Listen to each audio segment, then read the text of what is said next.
Welcome to The Unspoken Truth. I'm your host, Rob Russ. And live from Minnesota, I am Mel Gibson. G'day, Mel Gibson. How are we doing today, mate? Ed Anderson. Sorry. Ed Anderson. Is that the actor that you would choose to be? No. I just really thought about like no. If I see who would that's a good one. Who would I? Hold that thought. Yeah, hold that thought. Dead or alive? Did it have to be alive? No, it could be dead. Jimmy Stewart, John Wayne. There you go, John Wayne. There we go. That kind of suits your personality beautifully. Yeah. I like the idea of Mel Gibson. Ladies and gentlemen, welcome to The Unspoken Truth. This is where we go behind the narrative and we pull back the curtain and have a look at what's really going on and what's really happening. And man, oh man, I got something that might kind of get you a little bit fired up and outraged today. It's kind of funny. I don't get fired up or outraged at any of these people. We're going to talk about Just Stop Oil. What a bunch of morons. I don't know what it is that they're trying to achieve. Seems to me like these are a bunch of scaredy cats is what it looks like to me. They're scared that the world is going to end, but apparently the world was always going to end. Remember, Greta Thunberg came out and said that the world was going to end in 2023 if we didn't do something, and apparently the temperature's going up and we're all going to boil to death because the seas are going to boil and evaporate because the temperature goes up 1.5 degrees. I don't know what these people are so scared of. It's very, very strange to me what's happening there. What would you do if you got encountered with that? We want to talk about that and how do you think these people should be handled? So let's get started. All right, Ed, I want to kick off by showing you a video. Let me just add this to the stream. I'll play the video as we're talking. You've probably seen a lot of this footage already, but these Just Stop Oil folks are going around and gluing themselves to the road, and that's actually pretty serious. When you look closely at that, I'll just pause the video there. Look closely at what those two girls have done. They've put epoxy resin on the road, and they've put their hand on the epoxy and then put epoxy on the top of it. And the only way to actually get that off is to cut the asphalt out from underneath their hand. That's very, very serious, and they're stuck together there. Going to have like an operation to actually make that happen, because that epoxy resin doesn't dissolve in anything but acid. So how can you put acid on the epoxy and your hand is underneath that? The answer is you can't. And so is that like an amputation that has to happen there? What do you think, Ed? That's a good question. I don't know. That thought did cross my mind one day is well, how are they going to get that up? So I didn't know that. So do they have to, so does it go subcutaneous? Does it go under the skin? I suppose it would, if the glue is going to, I suppose it would be subcutaneous. It would get under your skin. Yeah, it's definitely, well, think of anything that you put on your skin. If you put some moisturizers cream on your face after you had a shave or had a shower or something like that, it absorbs into your skin, right? And these are petroleum-based chemicals that you're putting on your hand. So have you ever had like petrol on your hands or put oil in your car and you've got a bit of oil in your hands? Like you can't just go like that and rub it off. It doesn't work. You need a rag to rub it off your hands and stuff like that. And I think we've all had the experience of using super glue for something and you touch it, get a bit of super glue in your hands and it sticks to your fingers stick together and stuff like that. It can be quite serious, right? You got to be careful. Look, they already have poison going into the bloodstream. From the glue. So I look at this and I think, what did you think was going to happen if you're doing that? And it says to me that these people have some deep convictions about what they believe in. They really believe that we need to stop oil. And the name Just Stop Oil. So I look at that, and in some ways I empathize with that a little bit. I kind of get that you don't like fossil fuels. I kind of understand what you're trying to do, and I understand what you're trying to say. But the fundamental truth is this: the unspoken truth is this: that every single thing that you've ever seen or touched has been on a truck, and just about every single thing that you've seen and touched in our society comes from oil, from petroleum-based products. That asphalt that their hands are glued to is a petroleum-based product, the tar. The epoxy that their hands are stuck to on the road there is a petroleum-based product. The clothes that they're wearing are petroleum-based products. They have plastics in them. The high-visibility vest that she's wearing with the reflective tape on it, that's like made from petroleum. They're plastics. And all of these things, they just don't realize that even if you could just stop oil today, society as you know it would completely cease to exist. There'd be no more vehicles, there'd be no more clothes, you wouldn't be able to eat, you wouldn't be able to do anything because the vehicles that pull the food out of the ground that you put in your mouth, they're powered by diesel and you can't stop oil. It's just impossible. And they're trying to create, awareness to something that says, hey, we need to stop oil. We need to highlight this thing because oil is creating climate change and it's doing all these things. Okay, I'll give you that for the sake of the argument. Well, hang on, I'll give you that for the sake of the argument, but show me the alternative. You say just stop oil, but there's no alternative. So let me keep playing the video here and let's talk about the footage that's going on there. That is like really very serious, isn't it? That's not just like the tips of your fingers there. It's all the way up above their knuckles where that is glued to. Very, very serious. Sorry, I had to use that as the interstitial there. So again, I turned the sound down on this because it's quite annoying. So here's some firefighters that are being pulled away from a real job. So there's fires going on somewhere in Germany right now, and these guys have to come over here and pull this moron out of the road. And as they're doing it, of course it's going to be painful. Of course it's going to hurt you when you're smashing the asphalt with a chisel and a hammer trying to get them out. And I play that interstitial video there of these people putting oil on the road. Now, my question is, why on earth would you, on a curb like that, right? So if you're going around the corner there at 40 or 50 kilometers an hour, sort of 20 or 30 miles an hour there in your numbers, Ed, and you go and there's oil on the road and there's a concrete barrier there, like, aren't you potentially going to cause an accident? How is pouring oil on the road, putting people's lives at risk and creating a safety issue actually going to help people want to stop using oil? All they're pouring oil onto the ground, creating more pollution in the process and putting people's lives at risk. And they're so stupid, they don't realize it's slippery. So this is some footage of a lady who gets out of the car and says to the protesters, "Oi, I've got a baby in the car and the baby has to get to hospital right now, move out of the way."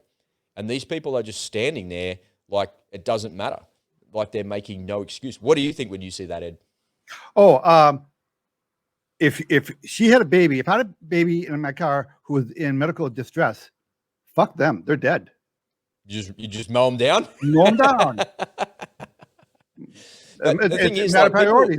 I mean, again, if she has a child who needs medical attention and someone's standing in the way, and I know you would too, no one's going to get in the way of getting your kid help, right? It's shocking, isn't it? It's just shocking. I'd give them the obligatory, "Hey man, I'm going," move. And then move it. I give them a courtesy, but then no. These people are thugs. These are criminals. They should be treated like criminals.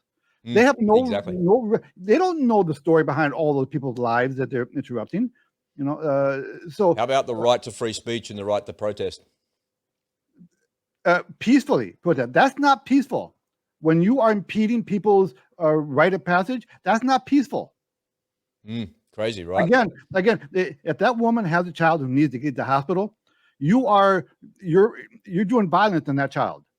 Exactly. They don't know the story of all the people in those cars that they're holding up. And they're trying to draw attention to something that is not relevant to people going about their everyday lives. And what you never see is how those people got to the protest and how those people got home. They either got on a train, a bus, or they drove themselves there and they're protesting. And everything, unless they were wearing clothes made from Hessian, it's just all hypocrisy. The whole thing is fake hypocrisy. So this video here, I don't know if you've seen this. This guy is driving a truck from Air Liquid, and you can see on the side of the truck it says healthcare. So it's medical gases that are in the truck, and these people are stopping him from delivering gas to hospital.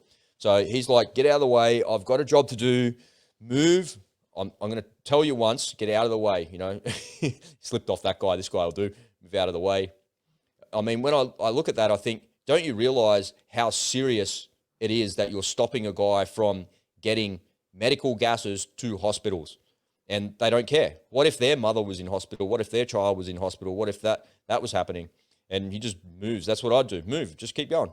Just move. Well, the good news is these people are not changing anybody's minds. They're having the exact opposite effect. Right? That's funny, isn't it? It's funny how silly they are, because they have no real idea of what it actually means to do what it is that they're doing. He puts his hand up and says that.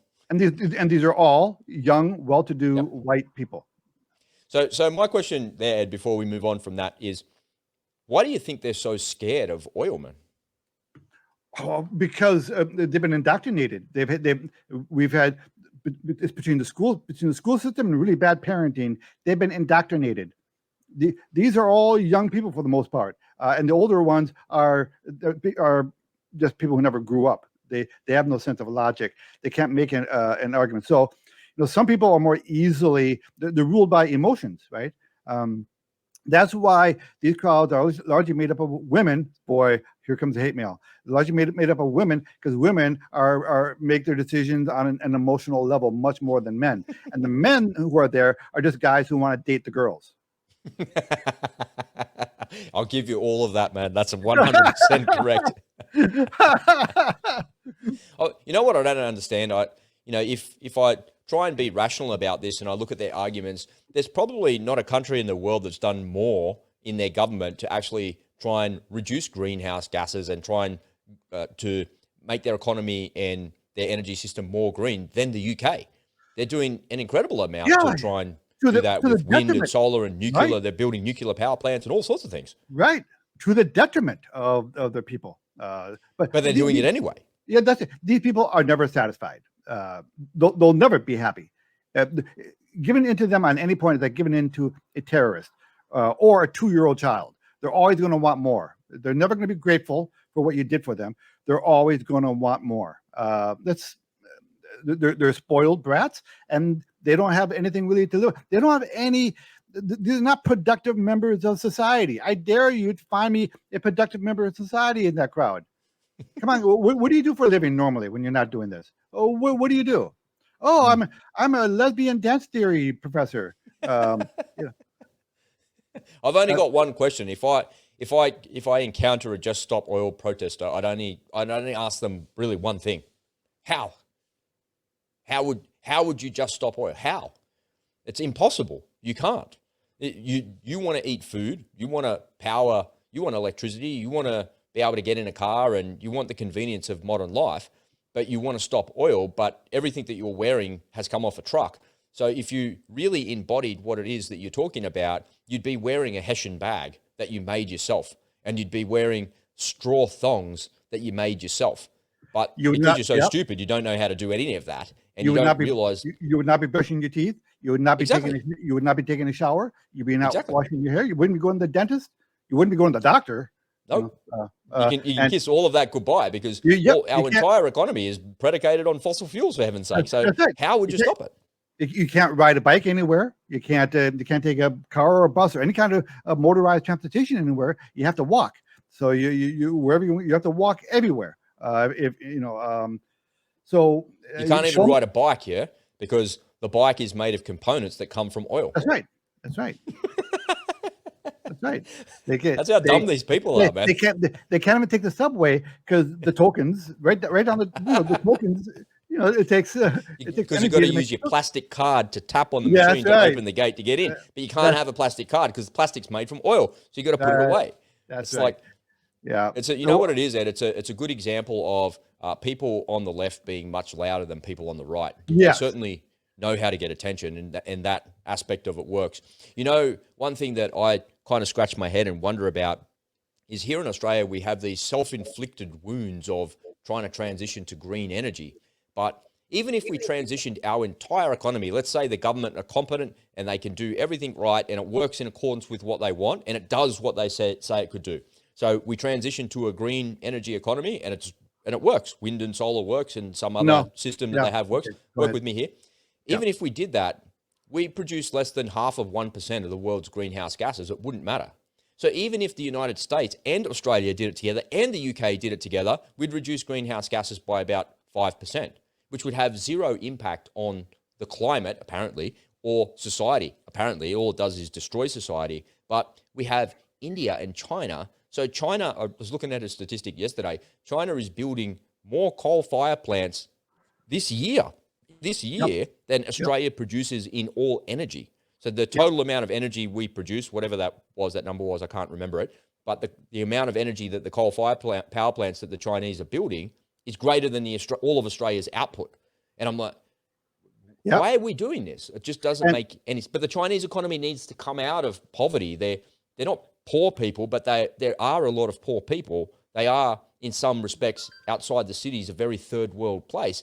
They need fossil fuels to come out of that poverty. We need to lift up the Chinese society so it's more middle class, more middle and upper class. And everybody then has flushing toilets. Everybody has electricity. Everybody has a stove. Everybody has all of those things. But these people want to stop oil and stop all fossil fuels, and they would prefer that all of those people in China stayed in the dark ages.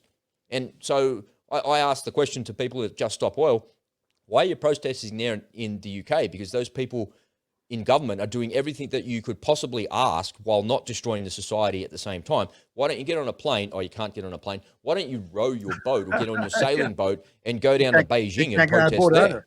They can't get on a boat either. Or you could get on a wooden sailing boat, maybe. You know, if it's but not the glue that's holding the sailing boat together is coming from epoxy resin. So you couldn't do that. So, but even if you could go to China and do that, you couldn't sit in the street in China like that.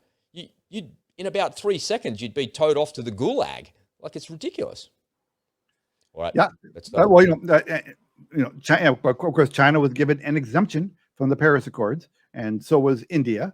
But there are a lot of third world countries that are less large than that, like Sri Lanka, that, of course, that were not exempted from the Paris Accords.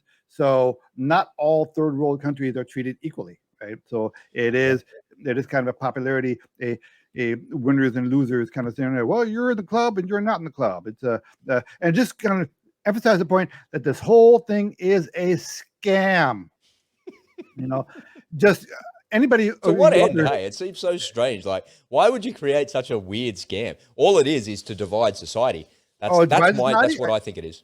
And it's a big wealth transfer event. Yes. A lot of money.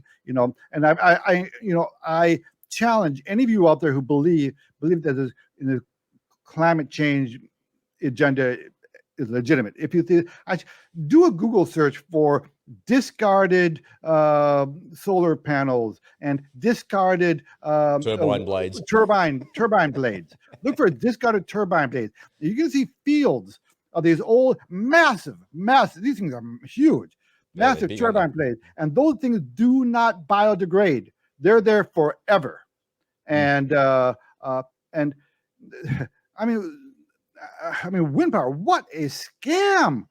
My question around that is this: see if you can help me out here, Ed, because I just don't know the answer to the question. Is that assume that the government hits all of their targets and they install all the solar panels we need and all the wind turbines we need, and it's all working the way that we want it to work? What happens in like 20 years' time when they all need to be replaced? Don't we have to do it all again? Like, yeah, have I got that wrong? If I missed something, no, you're right. We have to do it again? That's right. That you nailed it. On the generous end of the scale, your really high quality solar panels max out at around 20 years.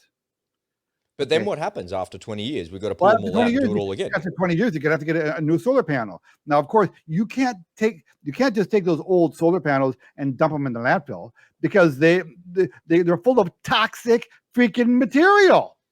And where do you get all the material, the rare earth minerals that go into solar panels? You know the answer to that. You did a whole segment on that. You get that from the 12 and 13-year-old kids in the Congo with their bare hands digging the toxic material out of the ground. Just stop oil. So if you are supporting the modern green agenda, you are directly supporting modern day slavery. And you're directly supporting these slavery. People. Yeah, absolutely. Let's show a little bit more of this video. This is funny. This guy's had enough. There you go. Watch this guy. He shapes up to him. Ready? Come on, man bun. Well, the yoga position. Get out of here, you idiot. Just move. Yeah. I had to play the montage at the end of this stupid woman. That looked like it really hurt, man. She landed squarely on a hip and a shoulder. Cool. I mean, what happened with Man Bun? Nothing. He that's it. That was the extent of it. Yeah, that was the extent of it. So I got one more video to show you folks about this Just Stop Oil stuff. But if you're listening to this as a podcast, it comes with a warning. You might want to turn it down. I'm just going to turn down the sound here as well. So Just Stop Oil were having what looked like a dinner or something like that, a gala dinner. It looks like it's inside of a cathedral or a church or something like that in a building with a really high roof. Have you seen this video, Ed? Have you seen this one, Ed? No, no. I haven't seen it. So they put they put a plant in there. Someone with blue hair and wearing ripped jeans and a t-shirt goes in there with some helium balloons. So if you're listening to this as a podcast, once again, folks, it comes with a bit of a warning. So I'll play it a little bit so you can see what they did. But they tied a personal safety alarm to the bottom of these helium balloons and let it off. So let's have a little listen to the video. And again, like I said, just watch your ears.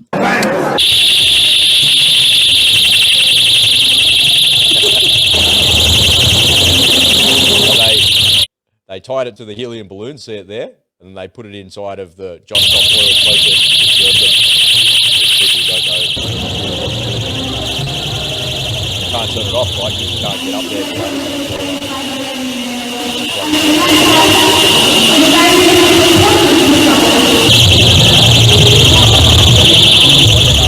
I wonder how they like being disturbed like that. I think it's a the irony is Okay. like Wait. delicious. Okay. So was the crowd part of the? They were the Just Stop Oil protesters. They were. Yeah, So, and somebody went in there and went and completely disturbed them and completely ruined their little dinner. Love it. Yeah. Love it. Yeah, Love absolutely. It. All right, you've got a little video in response to all of that. So let me show you what environmental activism looked like back in 1970. So right. 1970, this would have been when I was 10 years old. So when I was a kid, this is what it looked like back then. So all right, let's take a look.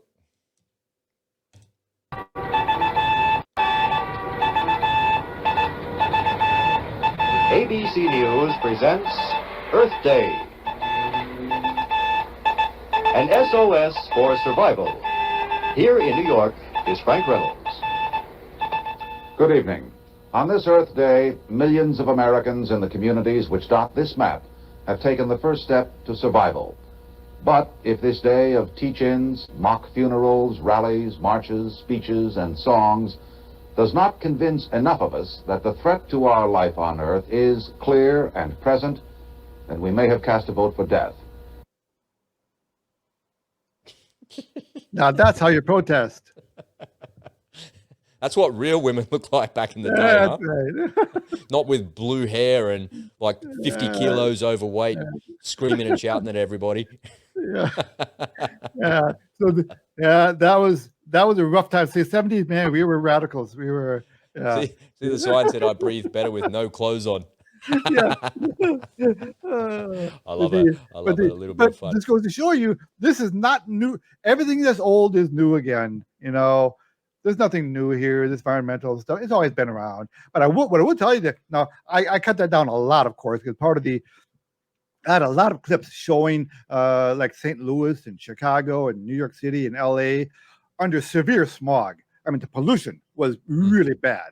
And waterways, you go to a random river, look in there, and you see pollution just floating by you in the river. Back then, people would drink a bottle of Coke, or a can and throw it out the window when they're done. You know, that's people would smoke and just throw it out the window, and people. So compared to back then, and now, if you take a picture of the landscape of LA back in 1970 and took the same picture from the same vantage point today, it's night and day. Back then, it was smoggy. You'd see the smog. They would have regular smog alerts. So we've solved most of these problems. I mean, air pollution, for all practical purposes, is not a problem anymore. Now there's water pollution. It's not a problem anymore. So these people, they have to have an issue. They have to have a problem.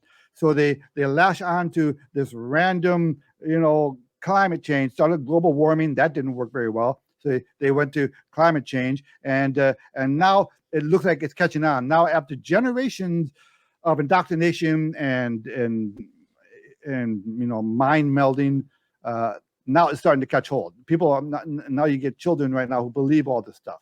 So we come along. It's just funny. If people don't buy in, if enough people, we're all going to die. This is 1970. This is. I got news for you, ladies and gentlemen. You're not going to die because the temperature went up a little bit. Yeah. You're not.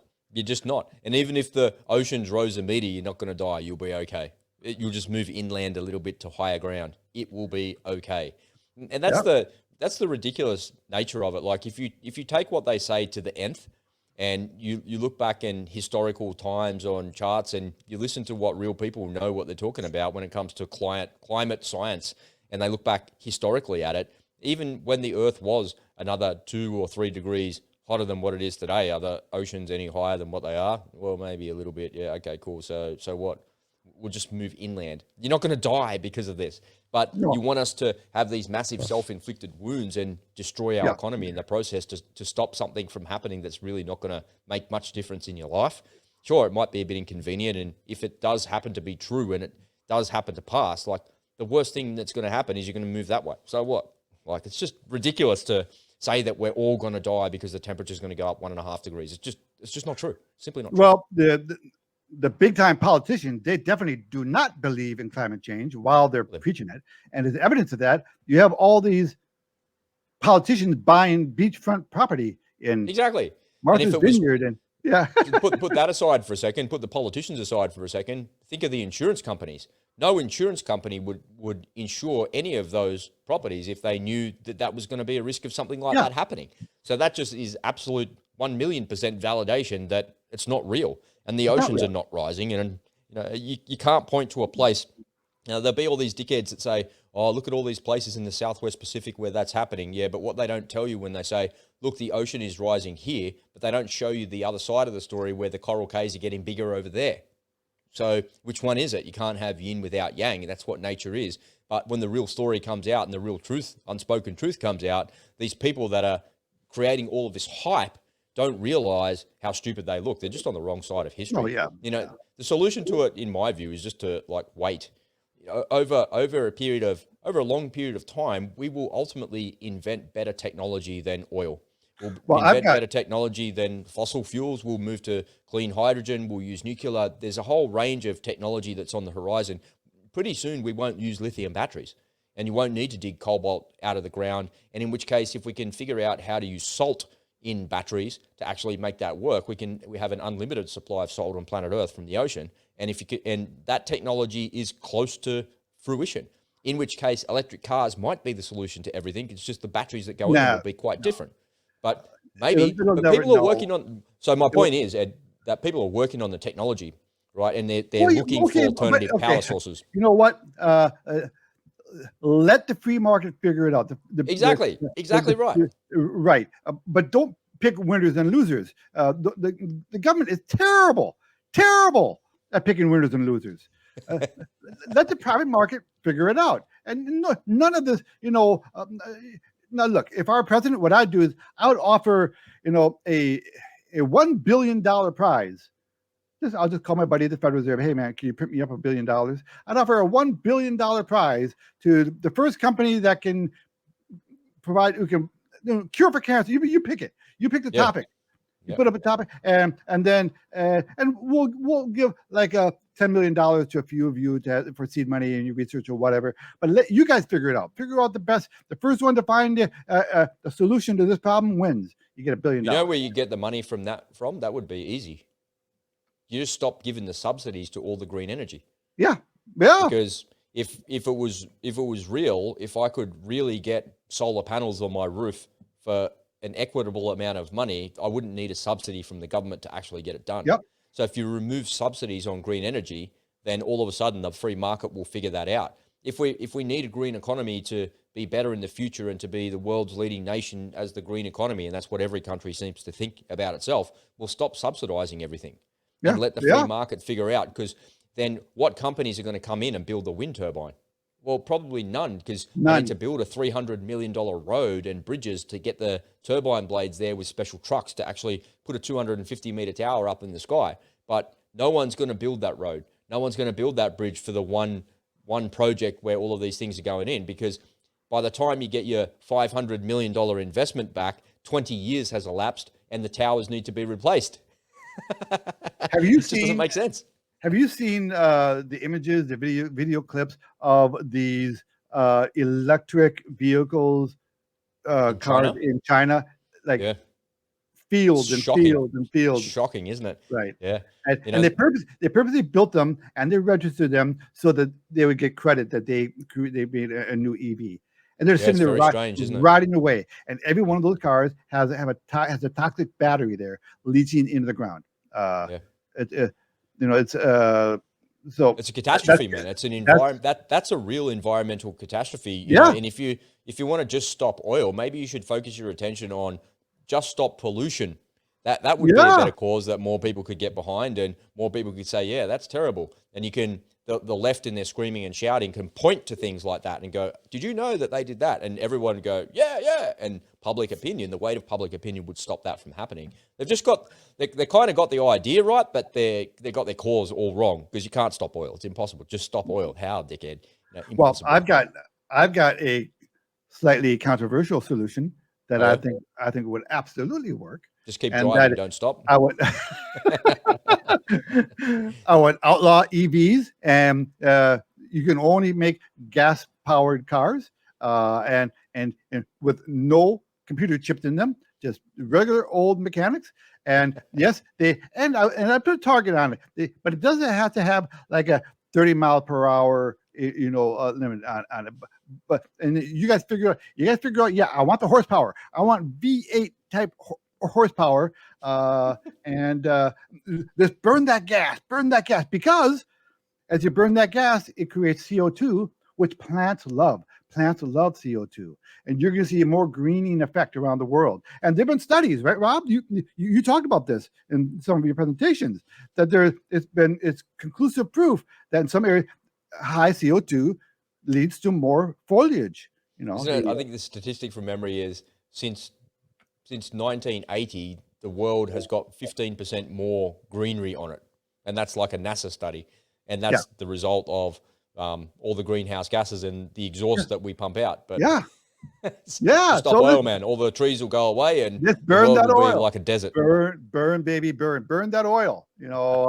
And then let's really greenify the planet Earth properly. There it is. Then walk up to your favorite tree and blow on it. Exhale on your favorite your tree. And all right, ladies and gentlemen, that's a good place to round it out. We definitely know where Ed stands on that topic. Don't forget to come on over and follow us as a podcast on Spotify and Apple Podcasts. We're available on Twitter and Telegram, and all of the links are down in the description. Let's get out of here, Ed. We'll see you in the next one. It's bye for now. You're up.